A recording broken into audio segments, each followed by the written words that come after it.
Across North America, there are hundreds of dying malls that are barely able to remain open. Surrounding these moribund structures lie vast swaths of parking lots, with the whole site now empty and crumbling. Moreover, many North American cities have been hollowed out over time as the city is slowly abandoned, left to remain a shell of its former glory. There is a flaw in these cities, a flaw in their very design that, if not repaired, will lead to significant economic decline, or worse. But how do we fix our cities, small and large? How can we get back on the right path? Well, in order to answer that, we'll have to go on a little trip down to the place known only as Lone Tree, Colorado. Welcome to Why American City Planning Sucks.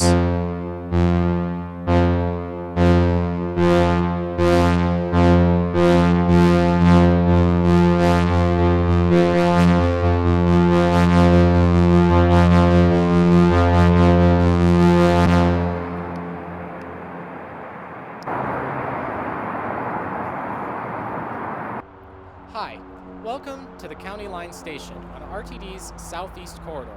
This station is served by both the E and R lines, as well as the F line, which was recently canceled. To the east, you can see the station platform, and beyond it, Interstate 25, which is 14 lanes of pure noise pollution, as well as just regular pollution. To the west, you can see Park Meadows Mall behind a massive parking lot. This is one of the largest malls in the Denver metropolitan area. But I don't really feel like shopping right now, so next we're going to head up this massive pedestrian bridge that crosses the highway.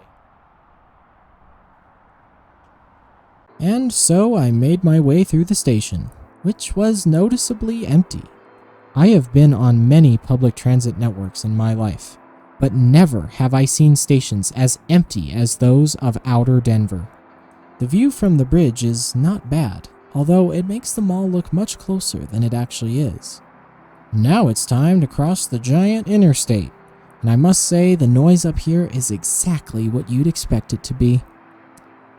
And what did you think I'd see as I emerged from the bridge onto the other end? Did you expect another huge parking lot?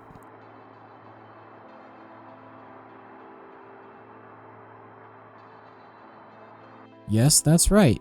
Even though the County Line Station was built right next to basically an ocean of parking for the Park Meadows Mall, RTD still had to build another parking lot across the highway, with an undoubtedly expensive bridge to link the station together. This is because the mall parking is reserved specifically for the mall and nobody else. And they really make sure that you know this as well, because I count this as two signs, because it's one side on either side of this pole. And then there's a sign here, and then there's a sign over there, and then there's two signs over there, and those are just the ones I see from here. I bet there's a few more. Oh, see, there's two more over there. Yep, they really make sure you know that. Because if there's one thing worse than acres of ugly parking lots, it's acres of ugly privatized parking lots. Yeah. You see, Denver's light rail network has built most of its stations under the park and ride concept, where pedestrians can drive to their nearest station and then take the train into the city. Sounds great for those 7 people, but if your case doesn't fit the exact description I just provided, then the station is almost inaccessible and pretty useless.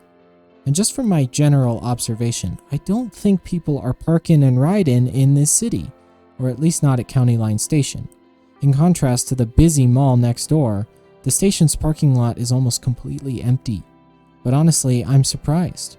Who wouldn't want to park here with such a warm and welcoming sign at the entrance like this?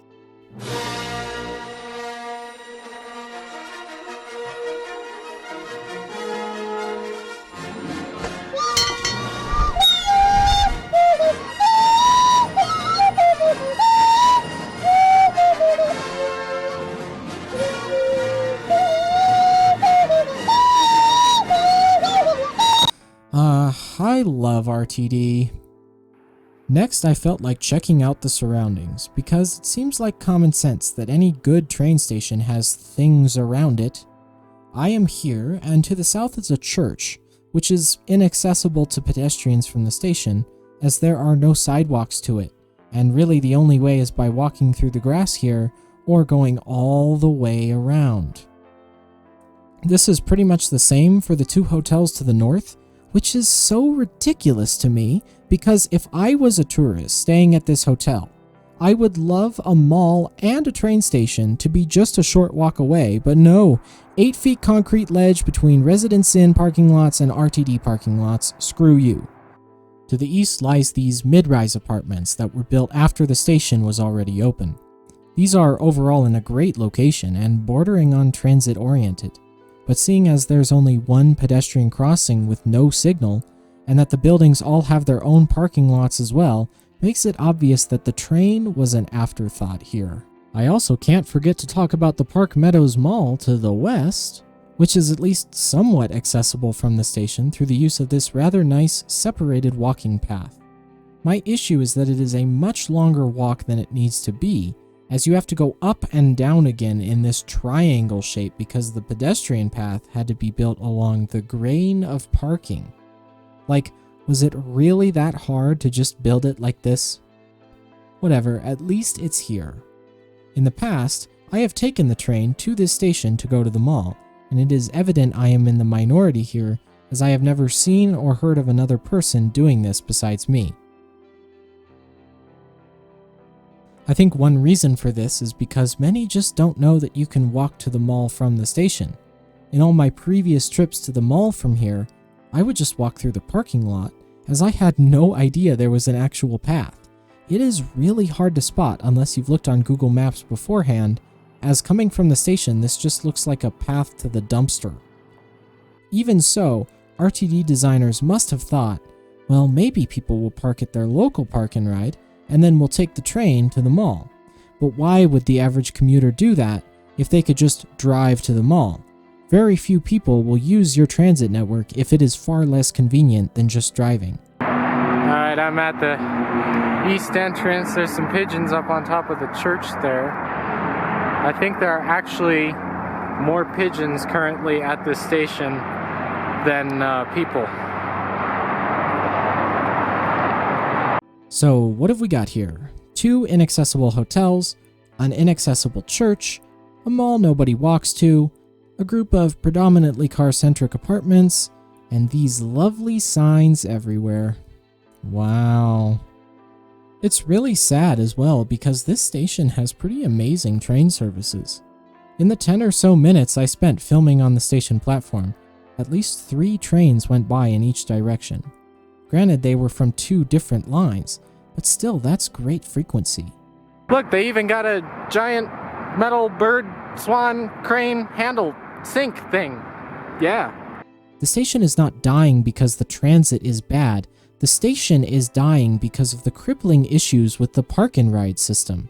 Who in the world is going to drive to this station, see that sign, then willingly park here, walk across some big old loud-ass bridge, and then get on a train to some other station with equivalent accessibility? RTD's ridership is dwindling, and if Denver's rail network wants to avoid becoming a dead mall itself, it needs to change and adapt its stations to be more usable. We're already 90% of the way there. We have the network. All we need to do is make our stations more accessible. Take a look at County Line Station's parking lot here. With 175,000 square feet of land that can be built upon. Now look at this city block in New York, which is a bit smaller in land area. We need to pave the way for mixed-use development around our stations, and parking lots are basically free land to develop. Additionally, it would be a massive help to install pedestrian and bike-friendly crossings and paths to extend the station's reach and general accessibility. It's not that hard, come on, Denver. To me, County Line Station is fascinating because it already has everything it needs in order to be a great station, if it was just easier to get around. If there's one takeaway from this video, it is that the park and ride system has failed, and if transit in North America wants to survive, it needs to abandon this absurd and idiotic concept of car-centric rail transit. But that is all I have for today. Thank you so much for watching, and stay tuned for the next episode where I traverse through the treacherous mall grounds, attempting to reach a furniture store across this great moat of parked automobiles. Bye.